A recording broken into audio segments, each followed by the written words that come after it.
Praise the Lord, God's morning again. एक और सुबह जो प्रभु ने दी है, दिल की गहराई से धन्यवाद कीजिए। यही वो चाहता है आपसे, सिर्फ धन्यवाद। 19 अध्याय में दो ही बातें। कौन कौन सी बातें? अगर आप हेडिंग देखेंगे तो यह शुद्धिकरण की विधि और शव छूने से अशुद्धता। शुद्धिकरण की विधि पूरे, अगर आप बुक ऑफ नंबर्स यानी गिनती की पुस्तक अगर आप मेरे साथ पढ़ रहे हैं, कई बार शुद्धिकरण की विधि जो है बातचीत हुई है। हम पूरा अध्याय तो नहीं, लेकिन इसके बारे में हम जानते हैं। पर आइए let's talk about it. Chapter 19 verse 1।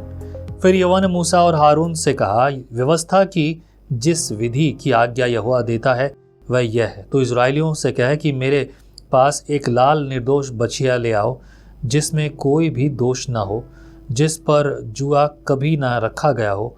तब उसे एलियाजर याजक को दो और वह उसे छावनी से बाहर ले जाए और कोई उसको उसके सामने बलिदान करे। तब एलियाजर याजक अपनी उंगली से उसका कुछ लहू लेकर मिलाप वाले तंबू के सामने की ओर 7 बार छिड़क दे। तब कोई उस बछिया को खाल समेत लहू और गोबर समेत उसके सामने जलाए और याजक देवदारू की लकड़ी, जूफा और लाल रंग का कपड़ा लेकर उस आग में जिसमें बछिया जलती हो डाल दे। तब वह अपने वस्त्र धोए और स्नान करे। इसके बाद छावनी में तो आए, परंतु सांझ तक अशुद्ध रहे। और जो मनुष्य उसको जलाए वह भी जल से अपने वस्त्र धोए और स्नान करे और सांझ तक अशुद्ध रहे। फिर कोई अशुद्ध मनुष्य उस बछिया की राख बटोर कर छावनी के बाहर किसी शुद्ध स्थान में रख छोड़े, और वह राख इजराइलियों की मंडली के लिए शुद्धता से छुड़ाने वाले जल के लिए रखी हो, वह पाप बलि है। और जो मनुष्य बछिया की राख बटोरे वह अपने वस्त्र धोए और सांझ तक शुद्ध रहे। और यह इजराइलियों के लिए और उनके बीच रहने वाले परदेशियों के लिए भी सदा की विधि ठहरे। देखिए, एक विधि ठहराई है पवित्रता की, शुद्धता की। उसके बलिए एक लाल बछिया की बलि दी गई है और उसके बाद जो है उसको जलाने तक उसके साथ रहें। और उसके वो जल किस प्रकार से रही है, इसके लिए भी कुछ चीज़ें हैं उसके पास, उन चीज़ों से वो देखना चाहते हैं। और इसके बाद अगर हम देखेंगे 11 पद में लिखा है, जो किसी मनुष्य का शव छुए वह 7 दिन तक अशुद्ध रहे।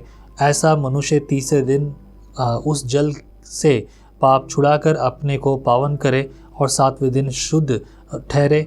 परंतु यदि वह तीसरे दिन अपने आप को पाप छुड़ाकर पावन न करे तो वह 7वें दिन अशुद्ध न ठहरेगा। जो कोई किसी मनुष्य का शव छूकर पाप छुड़ाकर अपने को पावन न करे वह यहोवा के निवास स्थान का अशुद्ध करने वाला ठहरेगा, और वह प्राणी इज़राइल में से नष्ट किया जाए। अशुद्धता से छुड़ाने वाले जल उस पर न छिड़का गया, इस कारण वह अशुद्ध ठहरेगा, उसकी अशुद्धता उसमें बनी रहेगी। ये अशुद्धता वाली बात जो है ना, बहुत गंभीर है, क्योंकि आज के समय में आपके और मेरे लिए तो ये नहीं है कि हम कुछ भी करके आए हों, कभी ऐसे जगहों पे गए हों, हमारे आसपास से भी होगा, किसी के जनाजे में शामिल हुए हों, तो हम अपवित्र ठहरे। लेकिन उसकी भी विधि है, 7 दिन तक वैसा ही रहना है। और बिल्कुल बहुत अलग अकेले तो बहुत अजीब लगता है, वाकई में बहुत डरावना है। मैं इस सब चीज़ों के कुछ चीज़ों को अपने व्यक्तिगत जीवन में अनुभव कर चुका हूँ। प्रभु आपके जीवन में कार्य करे मेरे प्रियो। ये भाग आप पूरा पढ़िए, प्रभु आपसे बातचीत करे, आपको प्रेरित करे। आमीन। Be blessed. जय मसीह की। How do you start your day? आप अपने दिन की शुरुआत कैसे करते हैं? आओ एक ऐसे दिन की शुरुआत करें जो परमेश्वर के साथ होता है। विजनरी टीवी पर। परमेश्वर का वचन जीवन देने वाली रोटी है। आओ हम इस जीवन देने वाली रोटी का और मजा लें। विजनरी टीवी पर।